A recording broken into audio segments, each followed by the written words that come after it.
48 heures.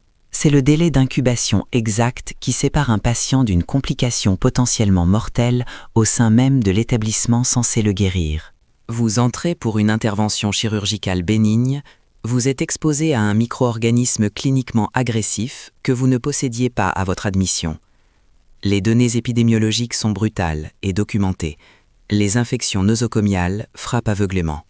Les services de réanimation affichent des taux de pneumopathie nosocomiale atteignant les 30%, avec un pronostic vital immédiatement engagé pour les patients intubés. Des bactéries multirésistantes, des virus endémiques et des champignons prolifèrent dans les réseaux de ventilation, sur les instruments chirurgicaux et les dispositifs intraveineux. Le coût économique et humain est astronomique, prolongeant les durées d'hospitalisation, nécessitant des reprises chirurgicales lourdes et augmentant drastiquement les taux de morbidité et de mortalité. Voici l'anatomie complète, factuelle et clinique d'une crise sanitaire interne silencieuse, où le lieu de soins devient la principale zone de contamination. La matrice épidémiologique des infections nosocomiales repose sur une interaction directe entre une multitude d'agents pathogènes et des réservoirs de germes spécifiques au milieu hospitalier. Les analyses microbiologiques révèlent un spectre d'agents infectieux d'une extrême diversité. Les souches virales, incluant les entérovirus, les multiples variants du virus de l'hépatite et le virus de l'immunodéficience humaine, circulent par contact sanguin ou sécrétion. Parallèlement, des champignons opportunistes comme le Candida albicans colonisent les muqueuses des patients sous antibiothérapie lourde. Les parasites, tels que l'amibe ou le trichomonas, s'infiltrent par des failles d'hygiène de base. Cependant, l'écrasante majorité des cas est d'origine bactérienne. Les prélèvements isolent quotidiennement des colonies de staphylocoques, de streptocoques, de bacilles piocianiques, de colibacilles, de bacilles de Koch, responsables de la tuberculose, et de méningocoques. Ces micro-organismes ne survivent pas dans le vide d'une chambre stérile. Ils nécessitent un réservoir. Les données identifient les malades hospitalisés ou externes comme la source primaire, introduisant des germes lors d'une simple diarrhée banale ou en phase d'incubation silencieuse d'une autre pathologie. Le personnel soignant, du chirurgien en chef à l'agent d'entretien, constitue un vecteur humain de transmission constant, souvent porteur asymptomatique. Les visiteurs extérieurs aggravent ce bilan en introduisant des germes dits sains qui deviennent létaux pour des patients fragilisés. Les rapports d'hygiène hospitalière documentent également la présence de vecteurs non humains dans les sous-sols et les zones de stockage, insectes, rongeurs et parfois animaux errants, multipliant les foyers d'incubation à proximité immédiate des zones de soins intensifs. Le processus de contamination répond à des mécanismes physiologiques et environnementaux précis. La contamination endogène s'opère lorsque le patient s'auto-affecte. Les bactéries saprophytes, naturellement présentes et inoffensives dans le tube digestif ou sur l'épiderme du patient, migrent pour coloniser une zone anatomique stérile. Les dossiers médicaux de réanimation illustrent ce phénomène. Lors d'une ventilation artificielle prolongée, l'inhalation continue d'un mélange gazeux à haute concentration en oxygène altère les défenses pulmonaires, transformant la propre flore bactérienne du patient en un agent pathogène destructeur. A l'inverse, la contamination exogène, statistiquement la plus fréquente, implique une transmission par contact externe. Cette mécanique se déploie selon 3 vecteurs documentés, du patient vers un autre patient, du soignant vers le patient et du patient vers le soignant.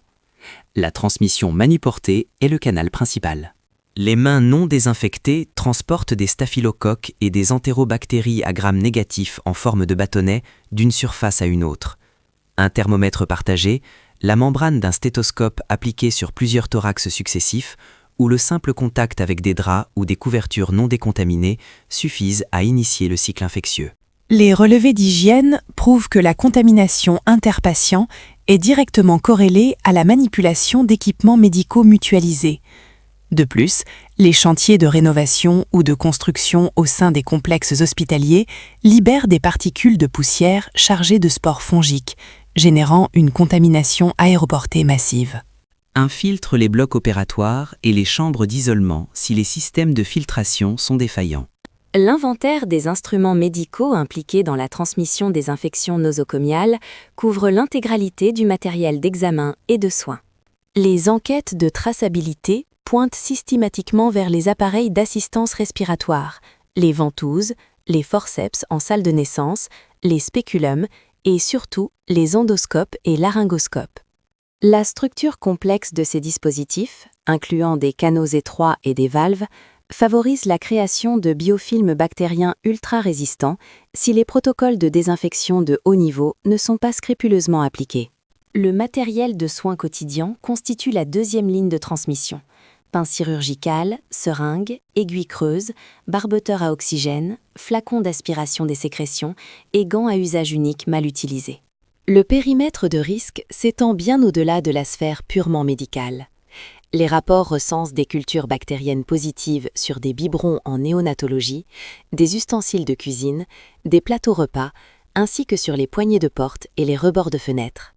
La literie, incluant les matelas, les alaises, les bassins de lit et les urinoirs, concentre une charge microbienne majeure. Dans les services de pédiatrie, les objets de distraction tels que les journaux, les livres et les jouets partagés agissent comme des fomites redoutables lors des épidémies hivernales. Enfin, la source biologique directe reste la plus critique. Toute exposition à des fluides corporels non confinés, qu'il s'agisse de sang, d'urine, d'écoulement purulent, de crachats ou de sécrétions diverses, déclenche une alerte maximale de risque d'infection croisée dans les unités de soins. La prévalence des infections nosocomiales est indissociable de l'architecture hospitalière et du profil clinique des patients. La concentration extrême de malades immunodéprimés sur des surfaces réduites génère une densité microbienne anormale. Le terrain du patient, sa réceptivité immunitaire, dicte la probabilité d'infection. Les données ciblent spécifiquement les patients atteints de pathologies lourdes, individus sous chimiothérapie, patients séropositifs, diabétiques décompensés, grands brûlés ayant perdu leur barrière cutanée, opérés récents et patients cardiaques. L'automédication préalable des patients fausse également les données cliniques à l'admission. Le risque infectieux est proportionnel à la durée d'hospitalisation. Chaque jour supplémentaire passé dans les murs de l'hôpital multiplie de manière exponentielle l'exposition aux pathogènes.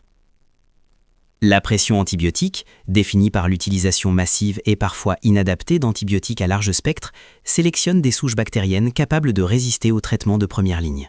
Les registres identifient clairement les services à haut risque, véritables zones rouges de la cartographie hospitalière, les centres de traitement des grands brûlés, les services de maladies infectieuses et contagieuses, la réanimation, la néonatologie et la pédiatrie, les centres d'hémodialyse, les blocs opératoires et les salles d'accouchement. L'absence de vaccination préalable chez une large proportion de la patientèle admise en urgence aggrave systématiquement les bilans lors d'admission en période d'épidémie saisonnière. Les conséquences des infections nosocomiales se mesurent en indicateurs économiques et cliniques rigoureux. Elles propulsent les taux de morbidité et de mortalité de l'établissement. L'impact logistique est immédiat. La charge de travail du personnel infirmier explose. Les lits sont immobilisés par l'allongement forcé des durées de séjour. Et le coût du matériel, des antibiotiques de réserve et des soins de réanimation alourdit considérablement le budget des infrastructures et des familles des patients.